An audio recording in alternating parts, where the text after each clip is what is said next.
Is he really coming? You're all going to be mad at me.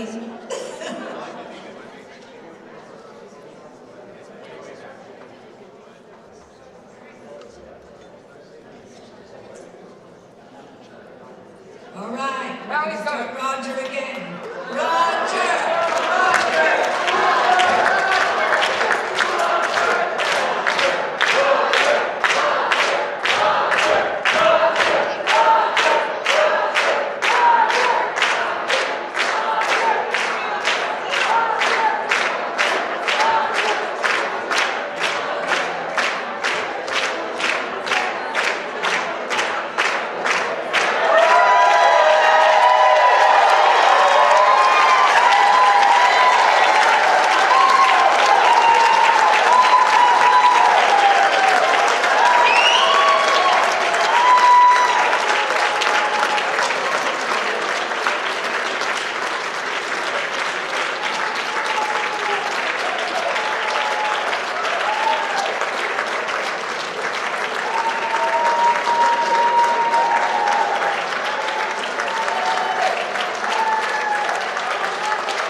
Richard Stone.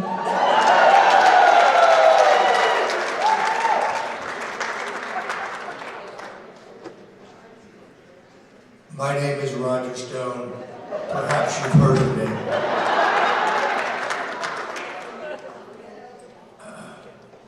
It's a great honor and a privilege to be with you today. Although it's a great honor and a privilege to be anywhere today. I see so many of my good friends in the room. For example, Pastor Mark Burns. So many other great Americans. 2016 was a watershed year in American politics. It was the year in which the American people finally threw off the two-party duopoly and the elites of both parties that had driven America into decline. They had given us endless foreign war where our inherent national interests were just not clear. The erosion of our civil liberties where our text messages, our emails, our phone calls, our metadata were being collected by our government. Immigration policies that cheat the people who are waiting in line to come to America legally and reward those who come here illegally, making our streets and neighborhoods and communities unsafe. Trade policies that literally sucked the jobs out of America and shipped them overseas. Economic policies that left us a stagnant economy where young people graduating from college had to move in with their parents because there were no job opportunities. One man has changed all of that.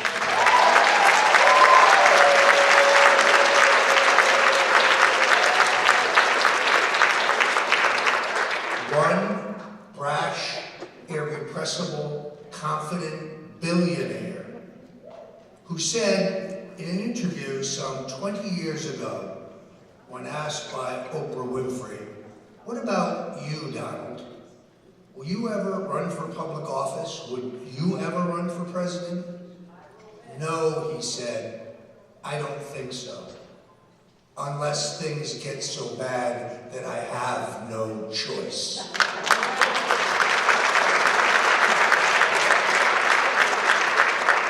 Donald Trump has been my friend for 40 years.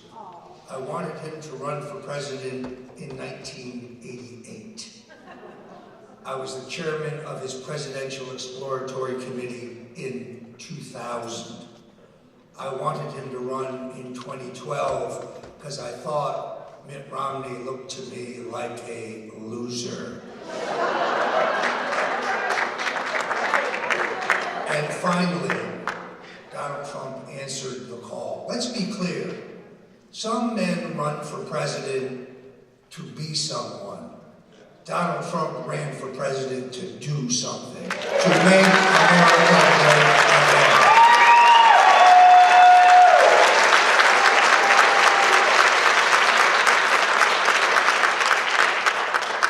Donald Trump didn't run for president to get a nicer house. He already had a nicer house. Donald Trump didn't run for president to get a bigger plane. Donald Trump already had a bigger plane. Donald Trump didn't run for president to become well known. He was already the best known businessman on the face of the planet. Let's look at the results, if we may. Barack Obama told us you could not just wave a wand and bring manufacturing jobs back to America, that those jobs weren't coming back. But 500,000 jobs were created in the manufacturing sector in the last quarter, and another 300,000 were announced yesterday.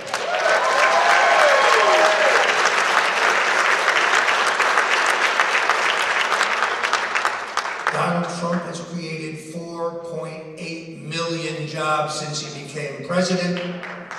Wage growth is at the fastest rate in American history, and unemployment is at its lowest point since 1969.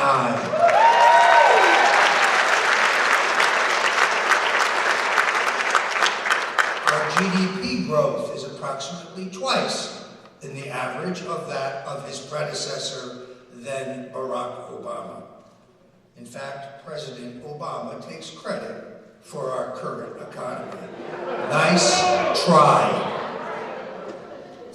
And then there's canceling the Iran deal, which virtually everyone in the foreign policy elite community said you could not do. Paying billions of dollars to the Iranians, that's over the table. Bribing them with millions of dollars of cash on pallets, disappearing into the pockets of corrupt Iranian politicians in a deal with people whose words cannot be trusted.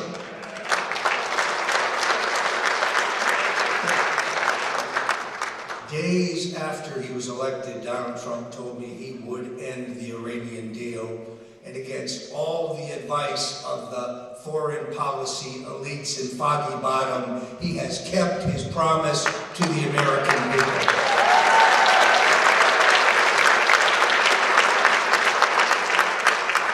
Above all, Donald Trump is a businessman. He's a deal maker. He's interested, as Ronald Reagan was, in not having 100% of the loaf, but getting most of the loaf. He understands give and take. He understands the art of compromise. And he is sick and tired of seeing the United States being the patsy for the world when it comes to trade.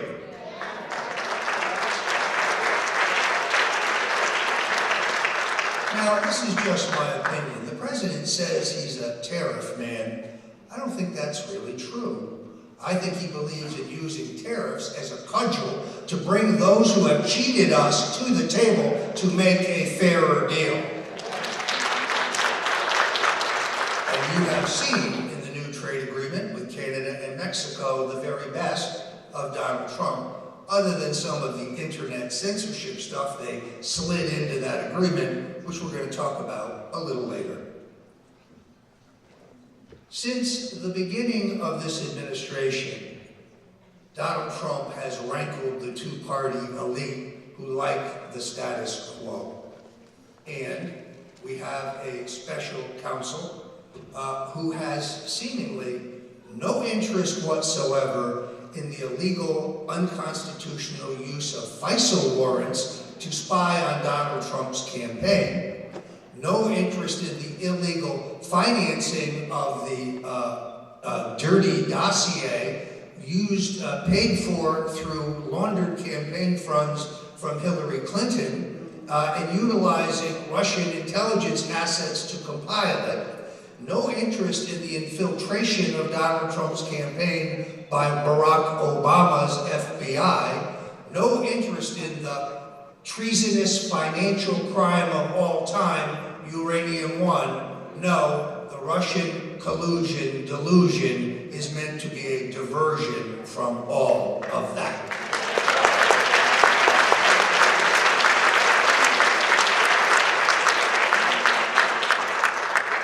Now, some of you may have noticed that I have been in the press this week. I'm not going to discuss the specifics of my case, but I am going to say that I find it odd that I am charged with being untruthful to the Congress when FBI Director James Comey lied under oath about leaking classified information.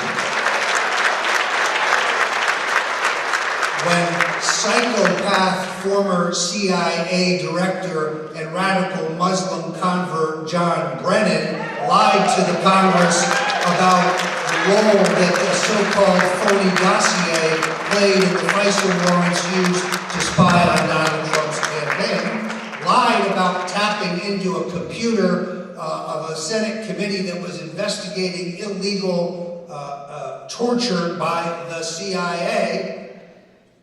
Why hasn't Mr. Brennan been prosecuted for lying to Congress?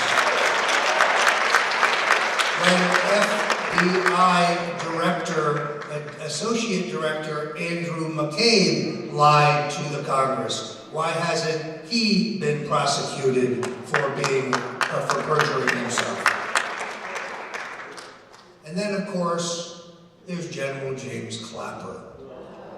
He testified under oath before the Congress, saying that no, there was no metadata collection program on Americans until the Intercept and Edward Snowden showed that was a lie. Where is General Clapper now? He's teaching ethics at Vermont College, and he's a paid talking head for CNN. When will the raid on General Clapper's home be executed? And then, of course, there's Huma Abedin and Cheryl Mills.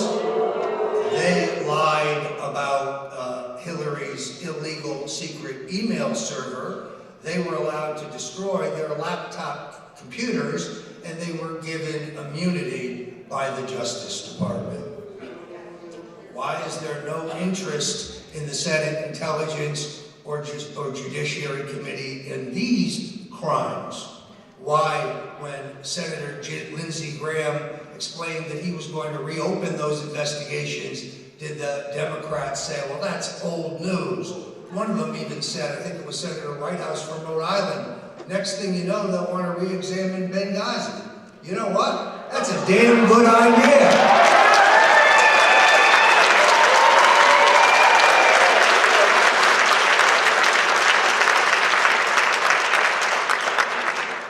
Some of you may have read about a stunning raid on my home this past week.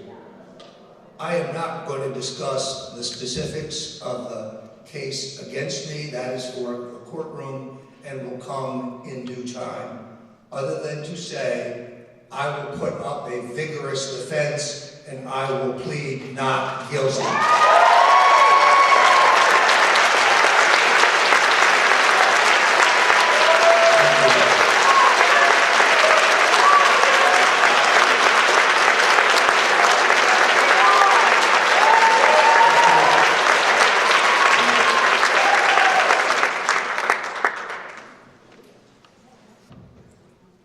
A strike force of 29 flak-jacketed AK-47 carrying FBI agents surrounded my home.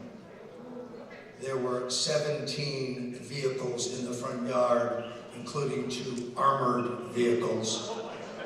There was a helicopter overhead, because I live on a canal, there were 2 amphibious units with frogmen, armed frogmen in the backyard. My home was entirely surrounded by FBI agents. We'll get there. They justify this by saying that I am a flight risk and that I might have destroyed evidence. I'm 66 years old. I'm in pretty good shape. I do not own a gun, although I strongly support the Second Amendment. I do not have a valid passport, and the truth is, I can't swim. The fact that the court granted me a $260,000 surety bond, meaning I was released on my own signature, putting up no money, indicates that neither the court nor the government believed that I really was a flight risk. I was opened the door to banging of a man shouting, "FBI, we have a warrant," opened the door, looking down the barrel of 2 assault weapons pointed at my chest. I was wearing a Roger Stone Did Nothing Wrong t-shirt.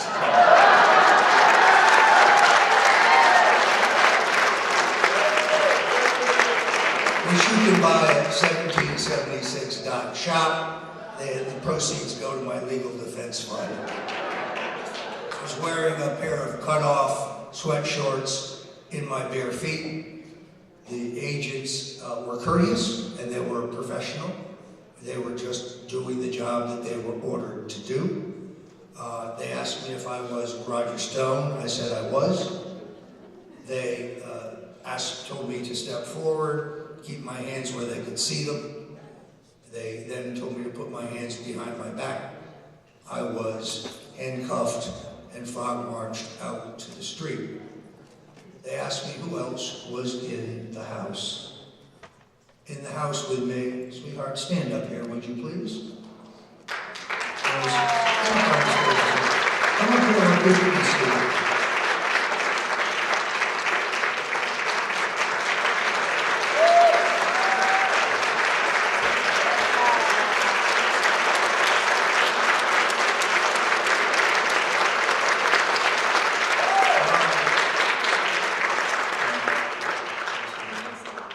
My wife, Nydia, was in the second-story bedroom. She is hearing impaired, although she's fine with a hearing aid, but substantially hearing impaired. She was brought out to the street in her nightgown and her bare feet, made to stand next to me. She is guilty of no crime. She is charged with no crime. Now here's the worst part. The street was sealed off, but 25 feet from my front door was a CNN truck and camera crew. We now have a signed affidavit from a neighbor who was walking their dog telling us that the CNN truck arrived approximately 30 minutes ahead of the FBI. If I am the most dangerous man in America, being treated like a drug kingpin, because there were more men sent to arrest me than were protecting our consulate in Benghazi. There were more men and women sent to arrest me than were sent to capture and kill bin Laden. There were more men and women sent to arrest me than to take down El Chapo or Pablo Escobar. If I am so dangerous, why was CNN allowed to film the storming of the house and my arrest? Why? To poison the jury pool and make me look like public enemy number 1. I have no prior criminal record. I am charged with non-violent process crimes. No Russian collusion, no WikiLeaks collaboration, no receipt of stolen material, including allegedly hacked or allegedly stolen emails, no conspiracy. And they worry that my speaking out will make it impossible to choose an impartial jury. Thank God Senator Lindsey Graham is committed to get to the bottom of why CNN was allowed to film.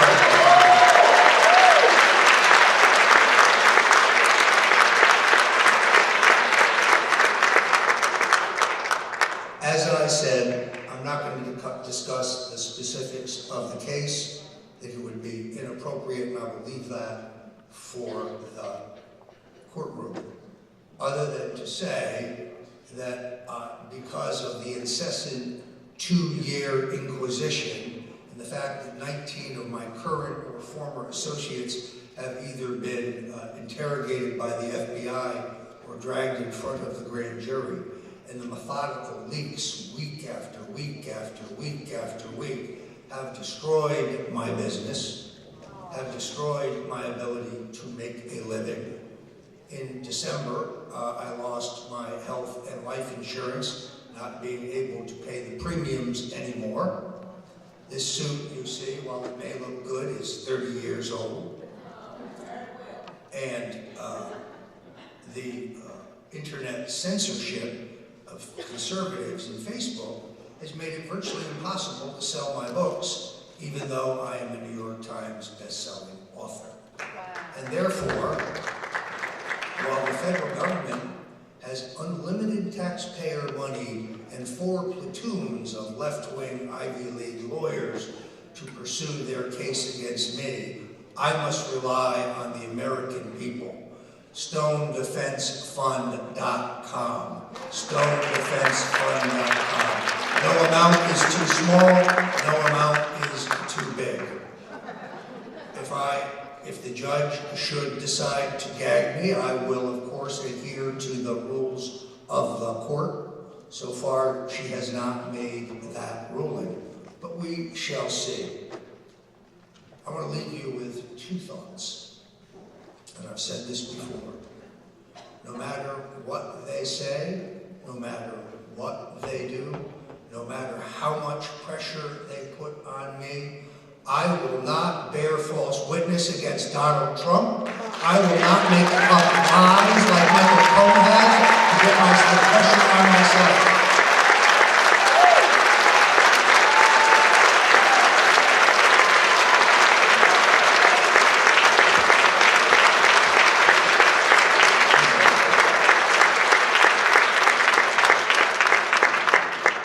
Now, most of you know that I have a tattoo of Richard Nixon on my back. It is about the size of a grapefruit, and it's really not a political statement, despite the fact that President Nixon reached a strategic arms limitation with the Russians, opened the door to China, ended the Vietnam War, desegregated the American public schools, appointed more African Americans to federal office than Lyndon Johnson and John F. Kennedy combined, gave us affirmative action, which many conservatives oppose, but which I support, quadrupled the funding for black colleges, gave us a 900% increase in civil rights law enforcement funding, gave us the war on cancer, saved Israel unilaterally in the 1973 Yom Kippur War. We also made egregious mistakes. My reverence for Richard Nixon is based on his resilience, on his persistence. Because, as he said, a man is not finished when he is defeated. He is only finished when he quits. Ladies and gentlemen, I will never quit.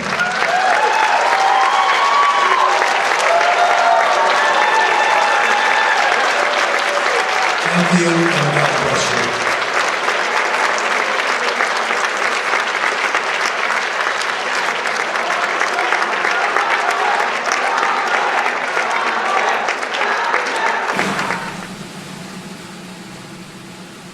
Bye.